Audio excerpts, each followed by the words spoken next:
বন্ধুরা, আপনারা কি কখনো ভেবেছেন আমাদের ভাগ্য কি জন্মের আগেই লেখা হয়ে যায়, নাকি আমরা আমাদের নিজেদের কর্ম দিয়ে সেই ভাগ্যকে বদলাতে পারি?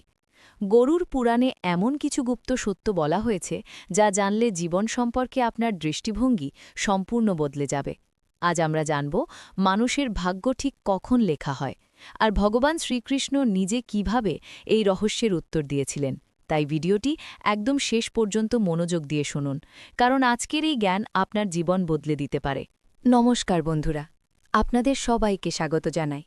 গরুর পুরাণের এই অমূল্য জ্ঞান আপনার জীবনের লোভ, ক্রোধ, মোহ এবং সমস্ত দুঃখের অবসান ঘটাবে। ভগবান শ্রীকৃষ্ণ বলেছেন, অর্ধেক জ্ঞান সবসময় বিশেষ সমান, তাই মাঝপথে ছেড়ে না গিয়ে পুরো বিষয়টি ভালোভাবে উপলব্ধি করার চেষ্টা করুন। ভিডিওটিতে একটি লাইক দিন এবং কমেন্ট বক্সে জয় শ্রীকৃষ্ণ লিখে ঈশ্বরের প্রতি কৃতজ্ঞতা জানান। এতে আপনার জীবনের অনেক বাধা দূর হয়ে যাবে। আসুন একটি কাহিনীর মাধ্যমে জেনে নিই আমাদের ভাগ্য কখন নির্ধারিত হয়। এই কাহিনী ভগবান শ্রীকৃষ্ণ নিজে দেবর্ষি নারদকে শুনিয়েছিলেন। একবার দ্বারকানগরীতে ভগবান শ্রীকৃষ্ণ তার দিব্য আসনে বসে আছেন। এমন সময় দেবর্ষি নারদ নারায়ণ নারায়ণ জপ করতে করতে সেখানে এলেন। তিনি শ্রীকৃষ্ণকে প্রণাম করে বললেন, হে প্রভু, আপনি ত্রিকালদর্শী। আমি জানতে চাই, মানুষের জীবনে যা কিছু ঘটে তা কি জন্মের আগেই লেখা থাকে, নাকি মানুষ নিজের কর্ম দিয়ে তা বদলাতে পারে?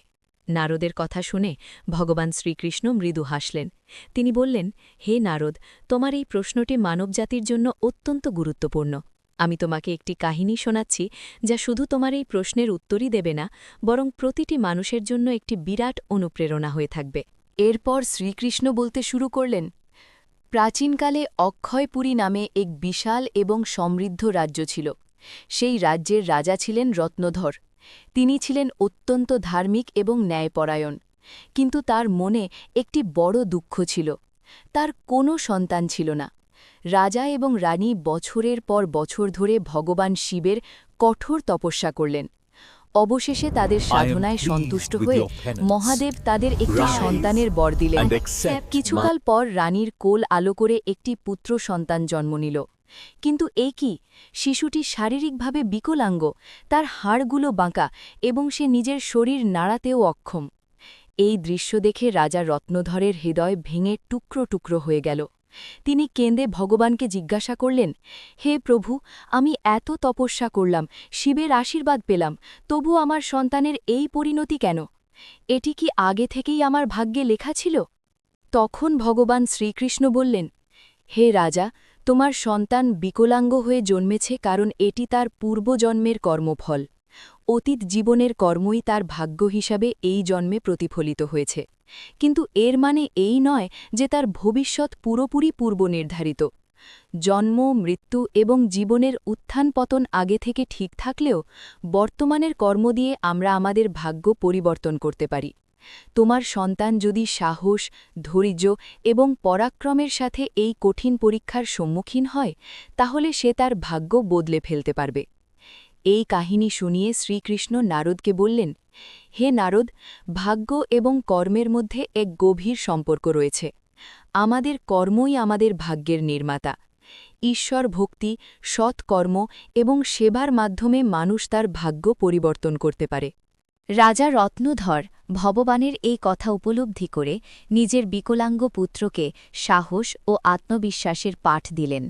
সময়ের সাথে সাথে সেই পুত্র নিজের অদম্য ইচ্ছা এবং পরিশ্রমে সমাজের এক গুরুত্বপূর্ণ স্থানে পৌঁছাল এবং রাজ্যের সম্মান বৃদ্ধি করল।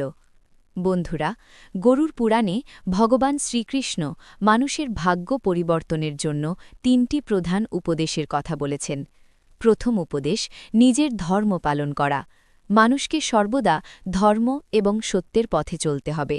সৎকর্মের মাধ্যমে আমরা পূর্বজন্মের পাপ থেকে মুক্তি পেতে পারি এবং আগামী জীবনের বিপদ থেকে নিজেকে রক্ষা করতে পারি। দ্বিতীয় উপদেশ, পিতামাতার সেবা ও শ্রদ্ধা করা। শ্রীকৃষ্ণ বলেছেন, পিতামাতার পদতলেই স্বর্গ বিদ্যমান। যারা পিতামাতাকে সম্মান করে না, তাদের এই জন্মে এবং পরজন্মেও ভয়ানক কষ্ট ভোগ করতে হয়। তৃতীয় উপদেশ, অহংকার ত্যাগ করা। অহংকার হল মানুষের সবচেয়ে বড় শত্রু। এটি মানুষকে ভালো কাজ থেকে দূরে সরিয়ে বিপদের দিকে ঠেলে দেয়। তাই সব সময় মনে প্রেম, বিনয় এবং সত্যের ভাবনা রাখতে হবে। বন্ধুরা, জীবন আমাদের কর্মেরই প্রতিচ্ছবি। ভাগ্য হয়তো জন্মের আগে লেখা হয়, কিন্তু আমাদের প্রতিদিনের শুভ কর্ম এবং ঈশ্বরের প্রতি ভক্তি সেই ভাগ্যকে নতুন করে লিখতে পারে। এই মহামূল্যবান শিক্ষাগুলো নিজের জীবনে প্রয়োগ করুন, দেখবেন জীবন অনেক বেশি সুখময় হয়ে উঠবে। আজকের ভিডিওটি কেমন লাগলো তা অবশ্যই জানাবেন।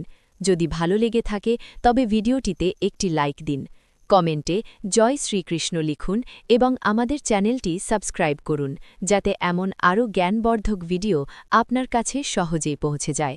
জয় শ্রীকৃষ্ণ। রাধে রাধে।